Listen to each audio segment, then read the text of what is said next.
Yeah. Yeah. You kind of laugh, but how does it feel hearing that? You know, it's a little funky, I will tell you. I, of course, was working really hard for this, right, the entire time.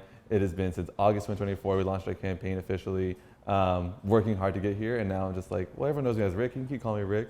But everyone's been very insistent, residents, family, other offices, people at City Hall have been saying, no, you're a council member-elect now, you're not just Rick. I'm like, well, thank you, but. Yeah. How would you characterize and describe this whole process for you in terms of this race? Yeah, it's been an incredible experience. I mean, getting extremely close to the team that I assembled, people that I really trust, people who are really committed to working together to really deliver this campaign all the way through from August to June. Of course, when we got to the runoff, you know, we've been working extremely hard, going to the doors, on the phones, going to neighborhood events, doing all the things that we knew were important for this. And it was a true grassroots campaign. I mean, it was 3 of us and a couple of friends helping out every now and again. It was me creating the mailer. It was my team members calling whoever they had to call. It was us trying to figure out how to also do work full time and do everything, because throughout the entire campaign, I was still working full time until the runoff where I had some time off. But otherwise, I mean, it was a lot to do all that work, but we knew what it took, right? Clearly we got to this point. We knew what it meant to be an effective campaign, and so we did everything we could, left no stone unturned, and I'm happy that we got across the finish line. But like I had always thought it was going to be close, both the first time and the second time. And so when we got to that runoff watch party, it was just left nothing on the field. Hopefully it all goes our direction, and it did. Yeah, when I look back at the beginning, it was a crowded race. Yeah. There were a lot of you. Yeah. And were you at all did you feel like, oh, this is daunting, this is a lot, this is not going to be an easy battle? Yeah. No, I really didn't. I mean, I knew it was not going to be an easy battle regardless, right? And I knew for someone of my age and everything like that, that it was going to be a little bit of an underdog race, right? But again, I think it spoke to the work that I've done in the past, working at City Council, understanding how some of the systems work. Then I talked to folks at their doors. It wasn't as if I was just a random person. They said, oh, you know your stuff, right? You're from the neighborhood. You've grown up here the entire time. You're a neighborhood association president that I've worked with already before. You're not an unfamiliar face, even though you are a young guy. We know that we can trust you to get these things done. Having that information and talking about those pieces has been really helpful. And I think that was the biggest thing for everybody. And even some of our opponents who would talk to our supporters, they said, no, I'm locked in with Rick because I really can see that he has the vision or the expertise to get these things done. And I kept getting different shades darker each time I went to someone's door, so they knew I was in there for the long haul. Yeah. I want to talk about D6. What does District 6 mean for you? Yeah, I mean, District 6 is home at the end of the day, right? Some of the things that I talked about in the last bits of the campaign, when people ask me, how are you going to feel when this is done, whether you win or lose, this is still my home. The entire reason I ran was because I want to make sure that as our city's growing, District 6, we're seeing it grow rapidly too, both inside of it and outside of it too, on the near edges of it all. And so understanding that impact is going to be having on our community has been really important for us. And we've been feeling it already, whether it's traffic congestion or it's public safety issues or it's housing costs. All these pieces have been hitting our community pretty hard. And so that's the main reason why I decided to run, was because that rapid growth is going to keep happening. We want to make sure that as we go into 2030 that we have someone at City Council who we can trust to lead this community, to really make sure we're making decisions well with city services and city policies that helps support our working families and address those pieces too. Tell us why you picked this place, because I had I asked, can I pick a place in the district that maybe means something to you? Here? Yeah, Taco Jalisco is an incredible, restaurant here in District 6. It's right, I believe, in the middle, which is actually where I grew up in Piper's Meadow. The neighborhood right behind here is where my family moved to in the 1990s. Where my parents got their first home together. It's where my brother and I grew up. I went to school down the road, elementary school, middle school, and high school. And so this is important to me. Being in my neighborhood is always important to me. I'm an associate president for this area, and so there's often times where we'd come here for our Christmas our Christmas parties with the neighbor association. My family would come here for breakfast tacos in the morning, anything like that. Even as a kid, right in middle school, I remember when kids started getting allowances or they were able to get a job as they got older. This was the spot we all came to. So this has been a really important place in my life. And a couple of places around here in this entire strip, whether it's in this part or further down, are places where my brother got his first job, or my cousin got their first job, or my best friend got their first job, right? And so this community is important to me because this is really where my life started. We had spoke to your opponent on Saturday, and one thing that she had mentioned to us is that she hopes, obviously you did win, that you don't forget about the inner side of this district. And it's would you say, is there like two sides to this district? Because the rapid growth is obviously happening closer to over here. than maybe it is more in the inner city side. Yeah, there definitely is a divide, but I think it's important that any District 6 person, council office, is always responsive to all sides of it, right? And so that's something that I'm very much committed to. The work that I've done in the inner west side with District 5 has been literally across the street. Something I talked to a lot of folks while I was knocking their doors when they would mention to me, well, you're not from this side of town, you're outside of 410, and you went in the Northside ISD or in the Edgewood ISD part of the district. How are we gonna make sure that you can connect with us? One of the ways was, my family came from there on Sun and Waterloo, and West Commerce is right where my family started. West Martin, West Salinas, there's a lot of connections there. But the work that I've done has been across the street on Commerce. Monterey Park is where we worked really hard to get a bathroom there with District 5. Across 36th Street is where we worked really hard to get sidewalks for folks down the road. And so some folks I talked to said, no, I've met you before because my brother lives down the road, and so they know the work that you put in before. Going out there and handling animal care service issues as well has been something that we've been really working on. And so, it's just across the street, I think. And so that's something the work that I'm going to keep doing. It's not something unfamiliar to me. It's a community that's not unfamiliar to me either. And so, of course, I'm really excited to work well with folks there and make sure we have a committed effort in the District 6 office to represent both sides of the district. And I think looking at it as not a divided district, but just a bit different, right? With people, different communities, different needs, but that we are all one united district, including in the Marbach area and other parts too, that we all have similar issues of quality of life, and maybe they're varying in different degrees, but we have to work together to really deliver and address all of them. This race I was so just infatuated with, especially this last go around, just looking at the turnout. Yeah. My God, 25 votes this round. Yeah. I think it may have been 28. Yeah. The last go around. I mean, we're talking about really, really close. Yep. And then in the early night, as you saw, you were not winning. Right. And then it kind of flipped. Yeah. What does that say to you, with it being that close? Yeah. I think one thing it should say to everybody, including myself, but everybody in this entire city and in our state, every vote always counts, right? Never forget your local elections, because you can really make a difference in who's going to represent you at city council or other local governments that really decide your, the shaping of your life here, whether it's sidewalks or it's zoning codes or it's other things, right? All those pieces are decided here. Get involved in that, because you could be that 25th vote. Everyone is calling me and telling me, hey, congratulations. Also, I think I'm your 24th vote. I think you're your 23rd vote. I'm like, yes, everyone, all of you were my 25th vote. So thank you. There was someone who came in right at the end of the 6:55 p.m. I know her because I met her when my mom had home daycare when I was really little. She jumped out of her mom's car and ran into the polling location. So I always say you were definitely the 25th one, because you were literally the last vote at the Great Northwest Library. But I think it also speaks to, local elections are always lower turnout, and that work that our campaigns did, whether it was mine or my opponents, we were focused on hitting as many places as we could. There was never a time where we didn't see each other's materials at people's doors or our block walkers. And even the day before Election Day, I saw Kellyanne Gonzalez in the same neighborhood that I was, and we both saw each other and went, moving on, going to the next house. Because we were putting in that work, and it showed, right? That not only was it super close, but we turned our supporters out, we turned people out, and people who had never met us before either got to meet us there at the polling location, maybe didn't vote the first time, because we were trying to be responsive to everybody and have our teams everywhere we could to catch them one last time and make our pitches. And so, not surprised that it was close, but grateful that we had a good campaign relationship as much as we could, sharing sunscreen and everything and shade when we could at the polling locations. Yeah. But we respected each other's work ethic, I think, throughout all. Did Kellyanne ever call you, by the way, to concede and congratulate you? Yeah, she called me yesterday. I missed it because I was doing my onboarding already, and so I gave her a text back and told her I'd give her a call, and maybe we were missing each other a little bit. But we texted a bit about it. But yeah, so we haven't spoken on the phone just yet, but I know we're trying to catch each other wherever we can. I always ask this question, but I think it's very important, especially given how close this race was.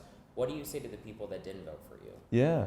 I think there's the same message we had the first time too, right? We had, even in the general election, it was extremely close, not only between Kellyanne and I, but also my other opponents, Vanessa Chavez and Chris Becker, were only hundreds of votes apart from us.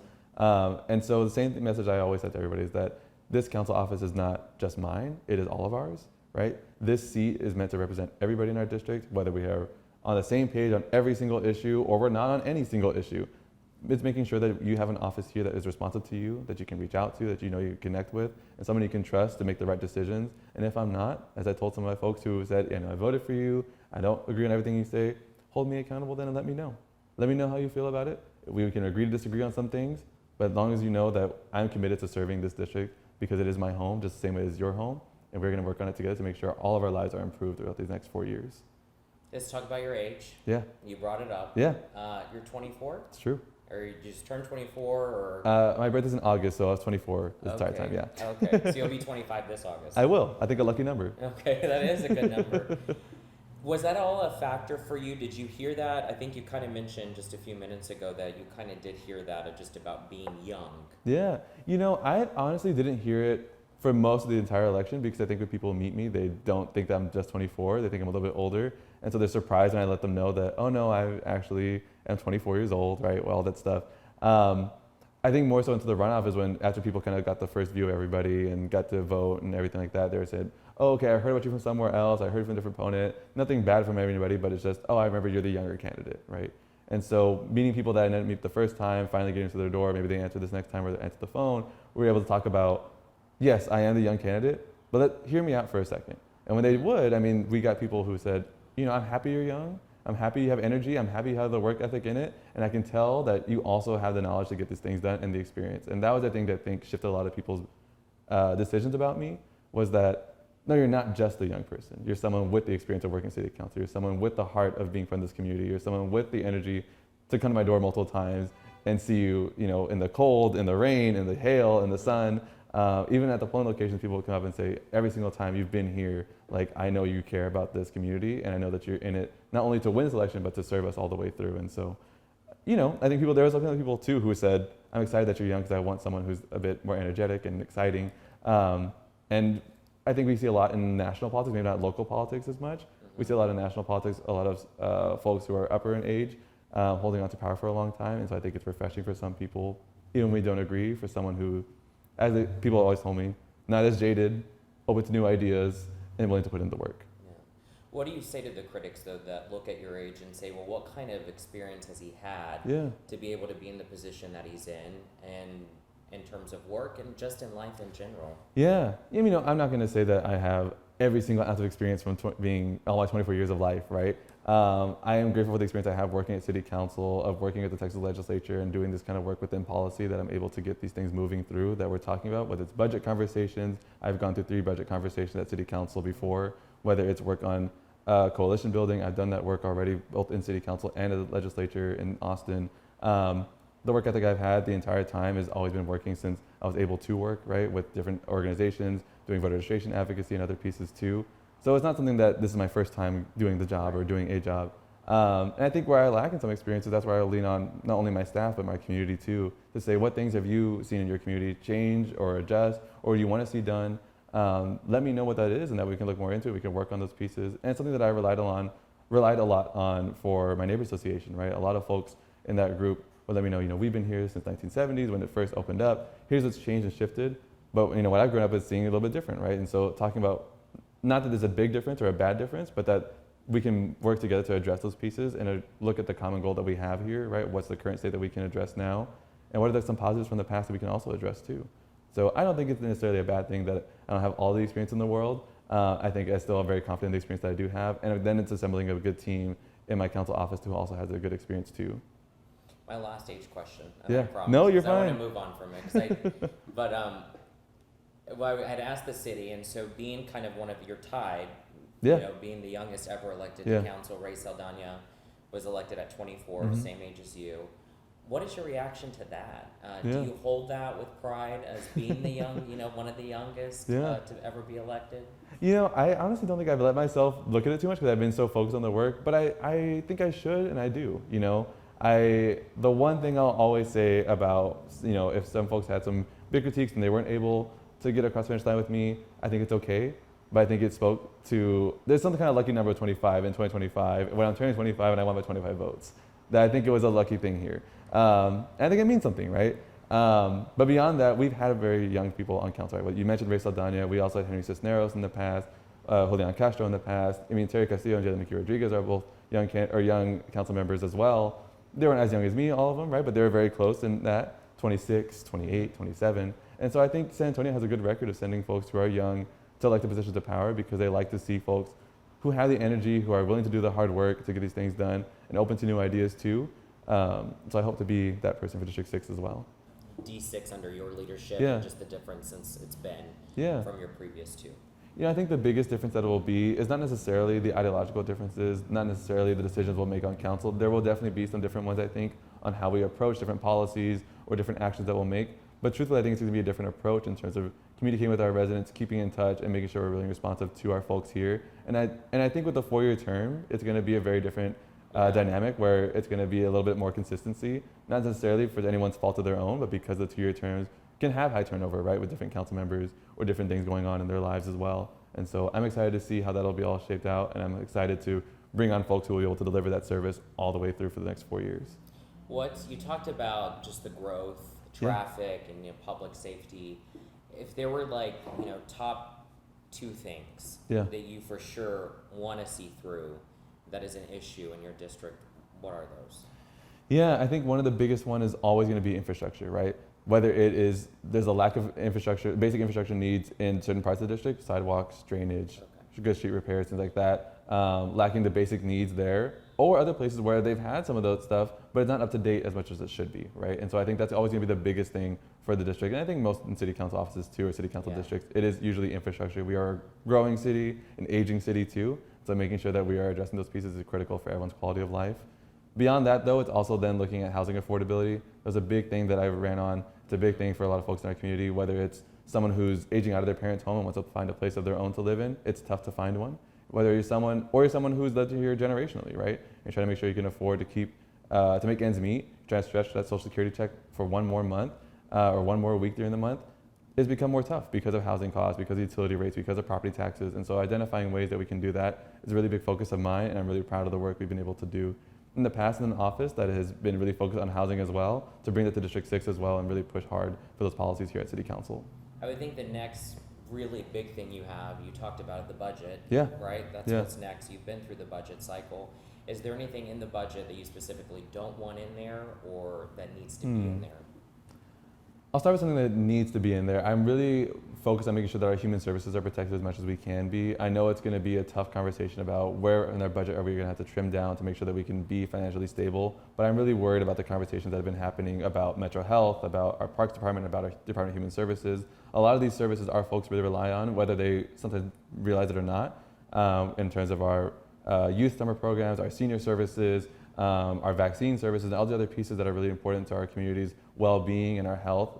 That also keep them safe in different ways too, right? Addressing some of the root causes of crime and violence in our community comes from this kind of work of case management and human services and that human infrastructure, right? And so I worry about if we're paring that down too much, how does it impact our overall community's health, not just the particular service there. So that's something I want to make sure that we are able to keep some of the community health worker programs, some of these senior service programs, some of the new park recreation services as well.